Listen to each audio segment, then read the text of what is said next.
Hello friends, ఈ video కనుక నచ్చితే ఖచ్చితంగా లైక్ ఇవ్వడం అస్సలు మర్చిపోద్దు. ఎపిసోడ్లోకి వెళ్తే అర్జున్ అంటాడు లక్ష్మితోని, జేఎంఆర్ గారికి బలంగా నువ్వు నిలబడడానికి నువ్వు సంయుక్తలాగా ఒప్పుకోవాలి లక్ష్మి, ఆలోచించు అని చెప్పి చెప్పడంతో ఇక లక్ష్మి కొంతసేపు ఆలోచించి సరే అని చెప్పి తలూపుతుంది. ఆ తర్వాత ఇక అర్జున్ లక్ష్మి వస్తారనమాట జేఎంఆర్ గారి దగ్గరికి. ఇక అప్పుడు అర్జున్ అంటాడు, సార్ లక్ష్మి సిద్ధంగా ఉంది ఈ ప్రపంచానికి సంయుక్తలా పరిచయం అవడానికి అని చెప్పి చెప్పేస్తాడు. ఇప్పుడు జేఎంఆర్ గారు థ్యాంక్ యూ అమ్మా, thank you, God bless you తల్లి అని చెప్పి చెప్తారు. మరో పక్క అరవింద వాళ్ళ ఇంట్లో అక్కడ హాల్లో అరవింద, జయదేవ్, మనీషా, దేవి అని వివేక్ ఉంటారనమాట. ఇక టీవీలో న్యూస్ వస్తూ ఉంటుంది, బ్రేకింగ్ న్యూస్ అని చెప్పి. ఈరోజు ఉదయమే జేఎంఆర్ గారు ఇండియా వచ్చారు, అయితే అనారోగ్యం కారణంగా ఈరోజు నైట్కే మళ్ళీ అమెరికా వెళ్ళబోతున్నారు అని చెప్పి న్యూస్లో బ్రేకింగ్ న్యూస్ వేస్తూ ఉంటారు. ఆ న్యూస్ విన్న జయదేవ్, అదేంటి ముఖ్యమైన ప్రాజెక్టు ఎవరికి అప్పచెప్పకుండానే వెళ్ళిపోతారా ఏంటి అని చెప్పి అంటూ ఉంటే ఇటు టీవీలో న్యూస్లో చెప్తూ ఉంటారు. ఆయనకి అనారోగ్యం కారణంగా వాళ్ళ కూతురు ఈ ప్రాజెక్టు తన మీద బరువు బాధ్యతలు వేసుకుందాం అనుకుంటుంది. అయితే వాళ్ళ కూతురు రేపు అమెరికా నుంచి రాబోతుందని సమాచారం అని చెప్పి న్యూస్లో చెప్తూ ఉంటారు. అరవింద అంటుంది, అదేంటండి అసలు ఈ ప్రాజెక్ట్ విషయం ఏదో ఒకటి తేల్చి జేఎంఆర్ గారు వెళ్తే బాగుండేది, ఇప్పుడేమో వాళ్ళ కూతురు అంటున్నారు, ఏమవుతుందో ఏమో అని చెప్పి అంటూ ఉంటే ఇటు పక్క నుంచి వివేక్ కూడా, అవును పెదనాన్న, అన్నయ్యకి ఈ ప్రాజెక్ట్ వస్తే బాగుండు, అసలు ఏటో ఏమవుతుందో అని చెప్పి వివేక్ అంటూ ఉంటే అప్పుడు జయదేవ్, ఇందులో ఏముంది, న్యూస్లో చెప్తున్నారు కదా వాళ్ళ కూతురు సంయుక్త ఈ ప్రాజెక్ట్ మొత్తం అంతా తనే చూసుకోబోతుందని, జేఎంఆర్ గారు అయితే ఏంటి వాళ్ళ కూతురు ఏంటి, మిత్ర కేపబిలిటీ వాళ్ళకి తెలిస్తే సరిపోతుంది కదా, ప్రాజెక్ట్ మొత్తం అంతా మన మిత్రకే వస్తుంది, ఏం కంగారు పడకండి, ఫర్ ది బెస్ట్ అని చెప్పి ఇక జయదేవ్ అరవింద అక్కడి నుంచి వెళ్ళిపోతారు. ఆ తర్వాత ఇక మనీషా అంటుంది, ఏంటో ఆంటీ అసలు ఆ ముసలోడే ఆ ప్రాజెక్ట్ ఏదో మిత్ర చేతులు పెట్టి వెళ్ళిపోవచ్చు కదా, ఇప్పుడు ఏంటో కూతురు అంటున్నారు, ఆ కూతురు ఎలా ఉంటుందో, ఆవిడ ఏజ్ ఏంటో, ఇక మిత్ర మళ్ళీ ఏ అమ్మాయితో ఎలా ఈ అమ్మాయితో కనెక్షన్ పెట్టుకుంటాడో ఏమో అని చెప్పి మనీషా అంటూ ఉంటే, ఏం మాట్లాడుతున్నావు మనీషా, ఇన్నేళ్ళుగా చూస్తున్నావు మిత్రని, నువ్వేంటి మిత్ర ఏ అమ్మాయితో పడితే ఆ అమ్మాయితో కనెక్షన్ పెట్టుకునే వాళ్ళ కనిపిస్తున్నాడా అని చెప్పి దేవి అని అంటుంది.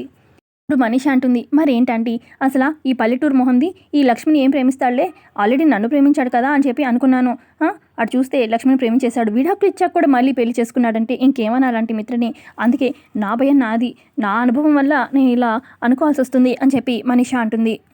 అయితే ఆ సంయుక్త రానివ్వు చూద్దాము అని చెప్పి దేవి అని అంటూ ఉంటే అప్పుడు మనీషా, వస్తే వచ్చింది కానీ ఆ సంయుక్త మాత్రం అందంగా ఉండకూడదు ఆంటీ అని చెప్పి అనగానే, నీ అనుమానం మరీ ఎక్కువైపోతుంది, ముందు నురా అని చెప్పి మనీషాని తీసుకెళ్తుంది దేవి అని. పక్క జేఎంఆర్ని కలవడానికి చాలామంది ప్రాజెక్ట్ నుంచి ఎడ్యుకించుకోవడానికి చాలామంది వస్తారనమాట. ఇక బిజినెస్ మ్యాగ్నెట్స్, అందులో మిత్ర ఉంటాడు, ఇటు అర్జున్ కూడా ఉంటాడనమాట. ఇక ఫ్లవర్ బొకేస్తోని రెడీగా ఉంటారు ఇటు మిత్ర అలాగే అర్జున్. ఇక జేఎంఆర్ గారు మెట్లు దిగి కిందకి వస్తారనమాట. ఇక వీళ్ళేమో ఫ్లవర్ బొకేస్ అది ఇస్తూ ఉంటారనమాట. ఆ తర్వాత ఇక అందరినీ కూర్చోపెట్టి జేఎంఆర్ గారు ఇలా చెప్తూ ఉంటారు, నేను ద బ్యూటిఫుల్ ఫ్యూచర్ అని చెప్పి ప్రాజెక్ట్ స్టార్ట్ చేయాలని ఎంత ఉత్సాహపడుతున్నానో మీ అందరికీ తెలుసు, అయితే ఆ ప్రాజెక్ట్ని చేజిక్కించుకోవడానికి మీరు కూడా అంతే ఆసక్తిగా ఉన్నారని నాకు అర్థమవుతుంది. ఏమో లక్ష్మి పైనుంచి అంతా అబ్జర్వ్ చేస్తూ ఉంటుందన్నమాట. ఇటుపక్క జేఎంఆర్కి చెప్తారు, టెండర్లు వేసి తక్కువ కోట్ చేసి ఈ ప్రాజెక్ట్ని ఎవరు కూడా సొంతం చేసుకోలేరు. ఇప్పుడు ఫర్ ఎగ్జాంపుల్ చెప్తాను, బాగా వంట చేసేవాళ్ళు ఏదైనా ఫుడ్ కాంపిటీషన్లో పార్టిసిపేట్ చేసినా వాళ్ళు గొప్ప షెఫ్గా వాళ్ళు అందుకోలేరు అవార్డుని. సో అదే చెప్తున్నాను, సో చాలా నిష్ణాతులై ఉండాలి, ఇక పని మీద చాలా శ్రద్ధ ఉండాలి ఈ ప్రాజెక్ట్ గెలుచుకునే వాళ్ళకి. సో యాక్చువల్గా నేనే ఉందామనుకున్నాను, కానీ కొన్ని అనివార్య కారణాల వల్ల నాకు హెల్త్ కొంచెం బాగోలేకపోవడం వల్ల నేను ఈ రోజు నైట్కే అమెరికా వెళ్ళిపోతున్నాను. అయితే మీరేం టెన్షన్ పడకండి, ఈ ప్రాజెక్ట్ మొత్తం నా కూతురు చూసుకోబోతుంది, నా కూతురు సంయుక్త రేపే అమెరికా నుంచి రాబోతుంది, ఇక మొత్తం తనే ఈ ప్రాజెక్ట్ని చూసుకుంటుంది, ఎవరైతే ఎక్స్పర్ట్ ఎవరైతే ఈ ప్రాజెక్ట్ని కేపబిలిటీ ఉన్న వాళ్ళకే తను ఈ ప్రాజెక్ట్ని అందజేస్తుంది అని చెప్పి చెప్తూ ఉంటారు జేఎంఆర్ గారు. అంతేకాదు ఇక నుంచి ఇండియాలో ఉన్న ప్రతి వ్యాపారం కూడా నా కూతురే చూసుకోబోతుంది. సరే అండి, అవును ఇందులో మిత్రానందని ఎవరు అని చెప్పి జేఎంఆర్ గారు అడుగుతారు. అప్పుడు మిత్ర వెళ్తాడు, సార్ నేను మీకు ముందే తెలుసా అని చెప్పి అనగానే, తెలుసుకున్నాను అని చెప్పి ఇక జేఎంఆర్ చెప్పడంతో ఇక ఐబ్రోస్ ఎగరేస్తూ ఉంటాడనమాట అర్జున్ వైపు మిత్ర చూసి. ఆ తర్వాత ఇక జేఎంఆర్ గారు, ఇక్కడ అర్జున్ ఎవరు అనగానే, నేనే సార్ అని చెప్పి ఇక అర్జున్ వెళ్తాడు. సార్ మీకు నా గురించి ఎలా తెలుసు అనగానే, తెలుసుకున్నాను అని చెప్పి ఇక మిత్ర చెయ్యి అర్జున్ చెయ్యి ఒకరి చేతిలో ఒకరు పెట్టి, come on boys you can do it అన్నట్టుగా చెప్తూ ఉంటారు జేఎంఆర్ గారు. తర్వాత ఇక మిత్ర ఇంటికి వచ్చేస్తాడు. ఇక ఇంట్లో ఫ్యామిలీ మెంబర్స్ అందరితో కూర్చొని ఇలా చెప్తూ ఉంటాడు.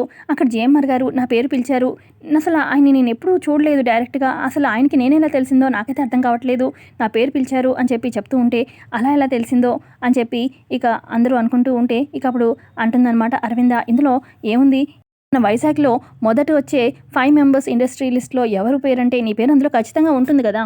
అక్క జయదేవ్ అంటారు, మొత్తానికి నీ పేరైతే గుర్తుపెట్టుకున్నారు, సో ఈ ప్రాజెక్ట్ మీద మనం ఎంతో కొంత హోప్స్ పెట్టుకోవచ్చు అనమాట అని చెప్పి జయదేవ్ అంటూ ఉంటే అప్పటిక మిత్ర అంటాడు, మొత్తానికి జేఎంఆర్గా మనసులో అయితే నేనున్నాను, నా పేరు గుర్తుపెట్టుకున్నారు, కానీ వచ్చే వాళ్ళ కూతురు మనసులో కూడా నన్ను గుర్తుపెట్టుకోవాలి కదా అని చెప్పి అనగానే ఇటు దేవి అని మనీషా ఒకరినొకరు చూసుకుంటారు. ఇప్పుడే లక్కీ వచ్చి, నాన్న ఆ ప్రాజెక్ట్ నీకే వచ్చినట్టు కదా అని చెప్పి మిత్రతో అంటూ ఉంటే, ఏమో లక్కీ ఇంకా తెలీదు అనంగానే, ఈ లక్ వల్ల నీకు లక్ కలిసొచ్చి ఆ ప్రాజెక్ట్ నీకే వస్తుంది నాన్న, నా మాట నమ్ము అని చెప్పి అంటుందన్నమాట లక్కీ. నీ మాట దయ వల్ల అలాగే అవ్వాలి లక్కీ అని చెప్పి లక్కీకి ముద్దు పెడతాడు. తదాస్తు అని చెప్పి లక్కీ అంటుంది. ఇక అందరూ నవ్వుతారు. ఇక లక్ష్మి కూడా ఇంటికి వచ్చేస్తుంది. ఇక లక్ష్మి ఏమో జేఎంఆర్ గారికి ఇచ్చిన మాట గురించి ఆలోచిస్తూ ఉంటుంది. ఇక అప్పుడే అటువైపుగా అర్జున్ వాళ్ళ అమ్మ వెళ్తూ, ఏంటి లక్ష్మి ఏం ఆలోచిస్తున్నావు అని చెప్పి అర్జున్ అడుగుతాడు. అప్పుడు లక్ష్మి అంటుంది, ఏం లేదు అర్జున్ గారు, జేఎంఆర్ గారి ఆశయం నెరవేర్చడంలో నేను సంయుక్తగా అవతారం ఎత్తడంలో తప్పులేదు, కానీ ఈ సంయుక్తలాగా నా వాళ్ళ ముందుకి నేను రావడం, ఇక వాళ్ళని ఇలా ఈ రకంగా మోసం చేయడం తప్పేమో అనిపిస్తుంది ఇంకా నాకు అని చెప్పి లక్ష్మి అంటుంది. అర్జున్ అంటాడు, మనం చేసే పనులకి మనం మంచిగా చూడొచ్చు, చెడుగా కూడా చూడొచ్చు. ఇప్పుడు రామాయణంలో ఇప్పుడు రాముణ్ణి చంపారు, దాన్ని నువ్వు హత్యలా చూస్తావా లేదంటే లోకధర్మంలా చూస్తావా అని చెప్పి అడుగుతాడనమాట అర్జున్. అదేంటి, అది లోకధర్మమే కదా అని చెప్పి లక్ష్మి అంటుంది. రాముడు హత్య చేసినట్టే కదా అని చెప్పి అర్జున్ అంటూ ఉంటే, లేదు లోకధర్మం కోసం రాముడు హత్య చేసినట్టు కాదు, మంచి కోసం చేశాడు అని చెప్పి లక్ష్మి చెప్తూ ఉంటే, ఇప్పుడు నువ్వు చేసాడు కూడా అదే అని చెప్పి అర్జున్ చెప్తాడు. చేసేది కూడా అంతే లక్ష్మి, ఇప్పుడు నీ భర్తను కాపాడుకోవడం కోసం ఒక ముందడుగు వేస్తున్నావు, వేరే రూపాన్ని ఎంచుకుంటున్నావు అంతే.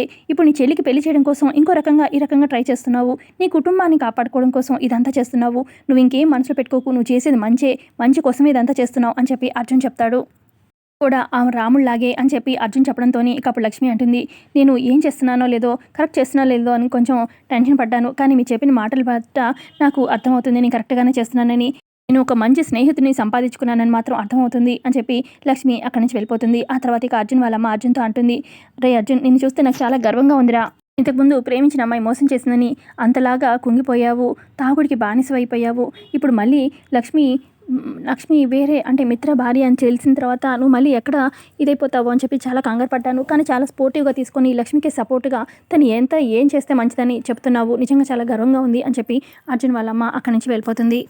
ఒక మనిషి ఆలోచిస్తూ ఉంటుందన్నమాట. ఇకప్పుడు దేవి అని వచ్చి, ఏం మనిషి ఏం ఆలోచిస్తున్నావు అనగానే, ఇందాక మిత్రుని ఆ సంయుక్త వయసు ఏంటో అడగడం మర్చిపోయాను అనగానే, ఇంకా అదే అసలు తన వయసు ఎంత ఉంటే ఏంటి, మనకి ఆ ప్రాజెక్ట్ రావాలి అంతే కదా అనగానే, ఏమో అంటే నా జాగ్రత్తలో నేను ఉండాలి కదా అని చెప్పి అంటూ ఉంటే, అప్పుడు దేవి అని, అది కాదు నువ్వు ఆ విధంగా ఆలోచించకూడదు, ఒకటి చెప్తా విను, ఇప్పుడు నువ్వు సంయుక్తకి దగ్గర అయ్యావనుకో, కొంచెం ఒక ఫ్రెండ్ లాగా దగ్గర అయ్యావనుకో, అప్పుడు నువ్వు ఎలాగైనా ఆ ప్రాజెక్ట్ మిత్రకి ఇప్పించావనుకో, ఇక మిత్రకి నీ మీద ఇంకా పాజిటివ్గా ఇక పెరిగిపోతుంది కదా, అప్పుడు ఇంకా దగ్గర వచ్చు కదా మిత్రకి, ఆ విధంగా ఆలోచించు అనగానే, అదేంటంటే అంటే తను అసలు నా పేరు తనకి అసలు తెలీదు, ఎలా ఇదంతా అవుతుంది అనగానే, ట్రై చేయి, ఒకవేళ అది పాసిబుల్ అయితే మనకే మంచిది కదా అనగానే, సరే ఆంటీ రేపటి నుంచి నా దృష్టి అంతా సంయుక్త మీద పెడతాను అని చెప్పి దేవి అని చెప్తుందనమాట మనీషా. నెక్స్ట్ డే ఉదయాన్నే జయదేవ్ అలాగే అరవింద కాఫీ తాగుతూ ఉంటారు. అప్పుడే అక్కడికి లక్కీ వచ్చి, గుడ్ మార్నింగ్ తాతయ్య అని చెప్తూ ఉంటుంది. ఇక రోడ్డు మీద ఒక కొండదేవర కుర్రు అని చెప్పి వెళ్తూ ఉంటే, ఎవరైనా అని చెప్పి అంటుందన్నమాట లక్కీ. ఆయన జరగబోయేది చెప్తాడు అనగానే, అవునా అని చెప్పి లక్కీ బయటకు వెళ్ళి, ఓ కొండదేవర ఒకసారి రండి అని చెప్పి పిలుస్తుందనమాట. ఇక అప్పుడే అక్కడికి జయదేవ్ అలాగే అరవింద కూడా వస్తారు. ఏం తెలుసుకోవాలనుకుంటున్నావో చెప్పు చిట్టుకునా అని చెప్పి అతను అంటాడు. మా నాన్న ఒక పెద్ద ప్రాజెక్ట్ కోసం ట్రై చేస్తున్నాడు, ఆ ప్రాజెక్ట్ మాకు వస్తుందా లేదా చెప్పు అనగానే, ఇక అప్పుడు అతను చూసి, అంతకన్నా ముందు ఇల్లు కోల్పోయింది తిరిగి వస్తాదే తల్లి, గడప ఎన్నాళ్ళుగా ఎదురు చూస్తున్నది ఈ ఇంట్లో మళ్ళీ తిరిగి అడుగు పెడతాదే తల్లి అని చెప్పి చెప్తూ ఉంటాడు. ఆ మాట విన్న జయదేవ్ అలాగే అరవింద షాక్ అవుతారు.